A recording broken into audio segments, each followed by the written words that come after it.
Ayan. Mega love shoutout, isang magandang gabi sa ating lahat. At sa thumbnail, makikita nyo guys sa ating thumbnail, nandiyan si Tatay Tekram. Andyan din po si Brother Jose. Yan. Anong nangyari na kay Brother Jose? At para nang sirampalakan pa ulit-ulit, ginawa ng content. Wala nang pinagkaiba kay Federico. O, mababanggit lang si Federico. Wala nang pinagkaiba itong si Brother Jose kay Federico na inaraw-araw o ginabi-gabi ng content ang isang dagod Samaritan na si Tatay Tekram. Anong nangyari sa'yo, Brother Jose? Puro pang babatikos. Okay lang siguro pumuna. Minsan, kailangan nating pumuna. Hindi porkit pinuna, ay kung ano na, isa, dalawa, enough na. Gabi-gabihin mo ba naman? Inaabot ka ng 2 oras, 3 oras, Brother Jose. Ha? Pinagkakitaan mo na? Masumikat. Oh. Sophia Moralio, wala kang alam, late ka na nakikisaw-saw, tapos na ang issue. Tapos na ba? Tapos na yung issue. Patungkol kay Dave. Ay, wala ka bang tigil? Move on na nakamove na ang lahat. Nakamove na sila Tatay Tekram. Pero pa na yung kalkal mo? Tigilan mo na. Sabi ko nga, isa, dalawa, enough na siguro, masabi mo na lahat ang gusto mo sabihin. Ang live mo, 2 oras, 3 oras, siguro naman sobra-sobra na yon. Kahit isang live mo lang naman, kung meron kang gusto sabihin, para kila Tatay Tekram, enough na yun ng isang live, 2 oras, 3 oras, pero ginabi-gabi mo. So, ano tawag dito? Ha? Ano tawag dito sa ginagawa mo? Binabatikos mo for content. Ano pinaglalaban mo? Ha? Ito, issue. Dahil kay Dave. Tapos na Ano pa? Ha? Ano naman problema mo? Pakisaw-saw ka lang sa channel ni Tekram, kaya huwag ka makialam. Uy, huwag daw tayo makialam. May nagpupuna, may nagsasaway. Na wag kang makialam. Kasi sumasaw-saw ka doon. Brother Jose, sabi ko nga sa iyo, kung pupuna ka, okay lang, isa, dalawa, enough na. Kahit isang live mo lang, sa inaabot ka ng 2 oras, 3 oras, enough na yon. Ano ang ibig sabihin? Na ginabi-gabi mo, na wala nang humpay, na pag-topic, ila Tatay Tekram, ginawa mo ng content. Anong ipinaglalaban mo? Ha? Ano ipinaglalaban mo? So, namihasa ka na, nawili ka na. Ha? Nawiwili ka. Magpakaayos ka, brother. Brother Jose, natawag ka pa talaga brother, alam nyo to, hindi ko alam bakit ganito to. No, talagang baluktot yung utak niya. Hindi ko alam kung ano yung pinaglalaban. Naghalo-halo na, inaabot ng 2 oras. Talaga pinagtsatsagaan niya. Ang tagal mo nang bumabanat. Isang buwan nang mahigit. Wala ka pa rin tigil. Ha?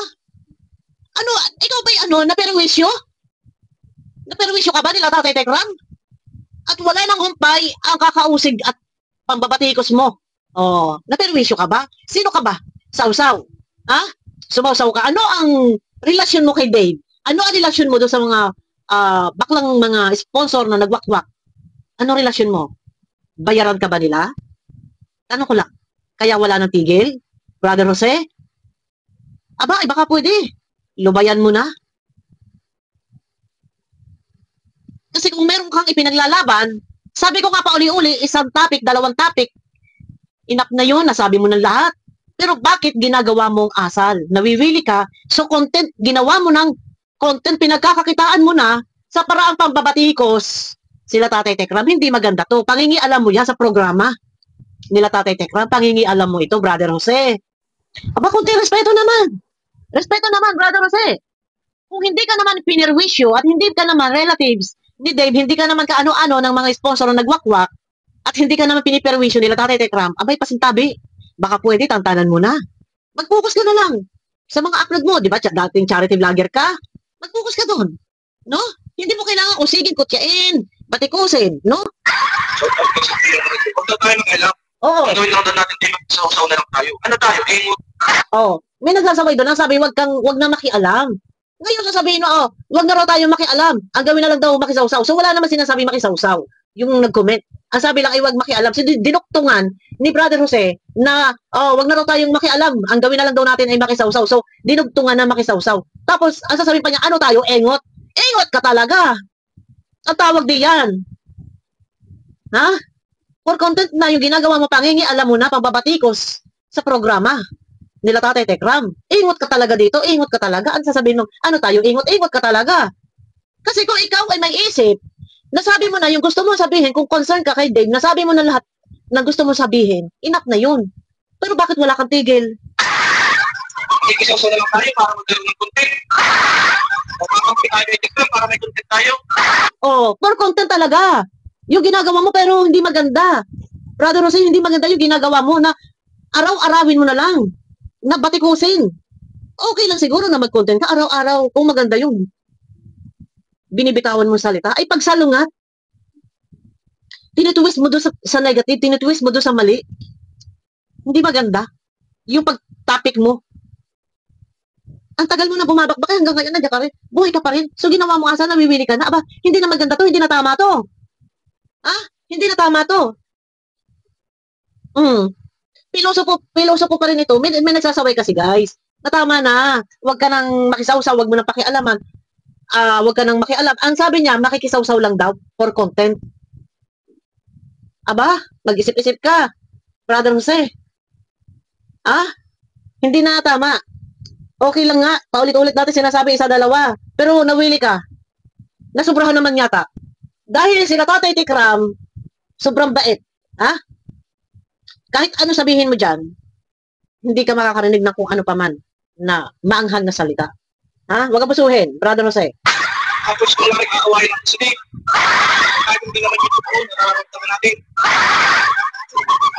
Tama lang ginagawa mo, brother. Magkaroon kami ng process kami mga followers at nagmamahal kay Kuya para maipagtanggol siya.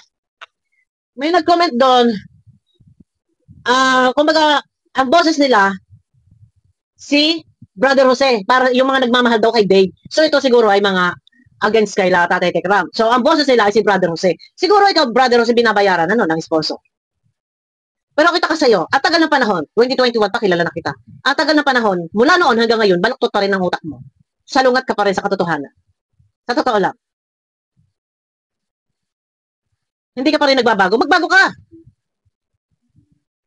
Wala. Ano ka pa rin, tagibang pa rin ang utak mo eh. Hindi matimbang. Salungat ka sa mga katotohanan. Salungat ka sa tama. Nandun ka sa mali. Yung tama, tinitwist mo, dinadivert mo. Binabaliktad mo. Sa kasamaan, sa mali. Magbago ka. Ang tagal ng panahon.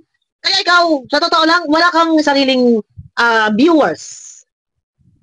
Wala kang sariling supporters. Kung meron man mga nakikinig o naniniwala sa'yo, nanonood sa'yo, mga baguhan lang yan. Na ngayon lang yan, mga supporters, nandito na naniniwala sa mga baklang wakwak, mga baguhan. Pero sa inyo, baka hindi niyo po alam kung ano ang karakas nito ni Brother Jose. 2021 pa lang po yan, kilala ko na. Talagang baluktot po ang utak niyan. No? Doon yan. Kung saan yung tama, iti-twist niya yan. Babalik rin niya yan. Ano? Magbago ka. Huwag kang Kaya ikaw, wala kang permanenteng supporters. Wala kang sariling supporters. Meron nang nanonood sa'yo, hindi lahat yan masasabing supporters mo. Yun nandyan, nakikimarites. No? Nagmamahal kay Kuya para maipagtanggol siya. At mga basher at mga vloggers na naninira kay Kuya Dave. Tama lang po kasi kung hindi po ako nagsasalita dito, sino ang magtutuwid sa kanila? Ngayon may nagpapasalamat doon na sabi, salamat po dahil ikaw ang boses namin na nagtatanggol kay Kuya o kay Dave. Ngayon nasabi niya, ay kung hindi raw siya magsasalita, sino raw ang magtutuwid na kung kabalukturan nila Tatay Tikram. Kung ano baluktot? Anong baluktot ang ginawa? Wala ka kasing alam, Brother Jose. Dahil baka nga mas ako pa yung may alam dahil ako noon sa Conmula, talagang panahon ng pandemic, tinutukan namin yan ng kapitbahay ko. Itong si Dave Manalastas na ito ay nag-viral at natagpuan nga, na kabatang kargador. Panahon pa ng pandemic yan, 2019. Tinutukan namin yan, viral yan. Ikaw baka hindi mo nga natutukan yan, hindi mo rin alam ang totoong kwento niyan. Ngayon ka na lang sumawsaw na ang nag-viral dahil sa nawakwak. Tapos sasabihin mo kung hindi ka magsasalita, paano itutuwid yung baluktot na ginagawa? Ano baluktot ang ginagawa? Bagkus sana'y pasalamatan pa dahil kung yan ay hindi nakita, kung hindi na-discover yan, kung hindi natagpuan yan, sa pagiging kargador, baka hanggang ngayon kargador. Baka ngayon talagang wala na. Hindi ganyan ang buhay niyan. Hindi na nakapag-aral yan. Ano baluktot na utak na sinasabi mo? Sino magsasabi sa kanila na wala na sa hulog yung mga ginagawa nila? Dito pa lang wala raw sa hulog ang ginagawa nila Tatay Tikram. Ano yun? Ang haba kasi ng video nito guys. Inaabot ng 3 hours po yan Inaabot po ng 3 hours. Kaya, ang hirap hanapin kung saan part ng kanyang video natin pupuntahan. Kaya hinahanap ko kung yung saan yung part na pwede kong sagutin sa kanya. Ano yon? Ano yung sinasabi mo? Ha? Hindi ko magsasabi. Eh, walang lakas ng loob magsabi. Walang meron na, Walang lakas ng loob na magsabi na may anomalya, may baluktot na ginagawa. Kaya ikaw ang naglalakas loob. Pinanindigan mo talaga. Alam mo, pagputok pa lang ng kwento na si Dave ay nawakwak. May post ka na agad sa Facebook mo eh. Pinanindigan mo talaga eh. May post ka na agad. Ito sana sa totoo lang, hindi sana ito matitrigger, hindi sana ito mag-vlog kasi ang tagal, may 1 month bago ito nag-vlog after ng post niya. Hindi ko alam kung sino yung naunang nag-reaction dito. Kasi 1 month, yung post niya, hindi pa yan nagre-rebatan ng ganito. Kailan lang ito nagre-rebatan? So ngayon, sino raw ang maglalakas ng loob na magsalita? Na ano, para ano? Ano yung ano yun? Ano yun? Naglalakas ng loob na magsalita para ano? Dahil merong anomalya, merong baluktot na ginagawa, ano yun? So, ang lakas ng loob mo, ano yun? Puro pag-twist, pag-divert sa mali. Pag-divert ng mga kwento. Yun yung alam mo. Anong lakas ng loob na sinasabi mo? Sino maglalakas ng loob na magtuwid ng mali? Ano yun? Oh, guni-guni mo.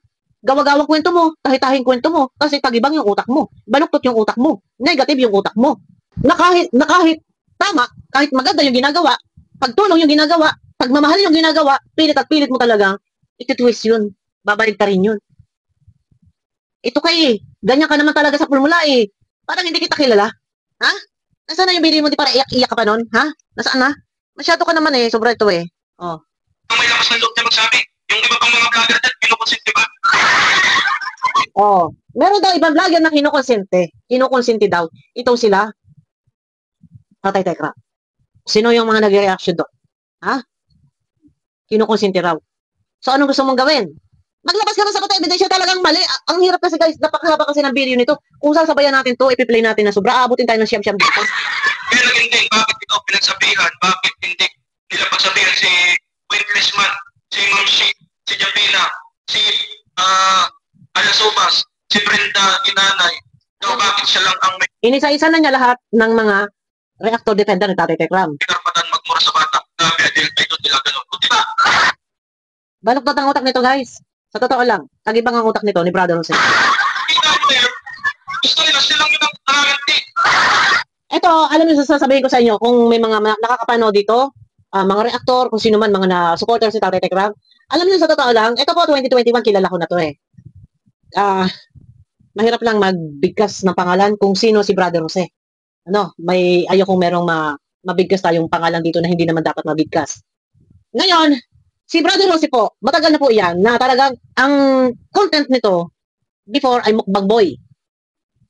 Tapos, pakialamero po yan. Pakialamero. Kaya po yan natanggal sa Kalinga. No. Ito po ay, kahit anong rebuttal, kahit anong sabihin sa kanya, kahit anong gawin yung content laban sa kanya, kahit teresinyo siya, yan po ay manhid. Lahat ng sasabihin nyo, pasok dito, lusot dito. Hindi niya yan papansinin yung mga sinasabi nyo. Kapag ito ang karibatal ninyo. Dahil mas nagpo-focus siya kung ano yung maibuka ng bibig na hindi niya pinag-iisipan. Kahit tama, pipilitin niyang iyon ay mali. Iyan po si Brother Jose. Kaya kahit ano sabihin niyo dyan, wala kayong panalo dyan. Kaya sayang nga kung tayo magngangaw dito, sayang lang kasi hindi na-absorb ng utak nito. No, pero sa ating mga viewers, kayo nang bahala dyan. No, ay ako na magsasabi sa inyo. Talagang kahit anong sabihin dyan, pasok dito, rusok dito. Kasi ano yan eh, negative na tao yan eh. No? Yun. Ay baka ikaw ay minsan isasagi sa iyong isip na ikaw ay matino. Brother Jose, baka pwede ay mag-focus ka na lang. Kasi dating mayroon kang charity works. Mag-focus ka na lang sa pag-vlog mo, sa pagtulong mo, hindi yung namimirwisyo. Namimirwisyo ka eh. Yun lang. No, wag kang makialam sa programa ng may programa. At baka mamaya kapag nakuhaan ka ng butas dito, at ikaw ay yari ka. No, kapag sumusobra na, parang walang pinagkaiba to kay Federico eh. No, sobrang bibig nito. Mahiya ka naman, respeto mo naman ang Manalastas family at hindi ka naman pinakikialaman. No? Respetuhin mo. Kung meron ka man gusto sabihin, isa, dalawa na sabi mo na, ay tama na. Yun lang. Ayun na guys, abangan nyo ako sa aking next video. May galang shoutout. Pakiclick naman po ng thumbs up. Nang sa ganun ay swak sa palasa po ni YouTube. Abangan nyo ako guys sa aking next video.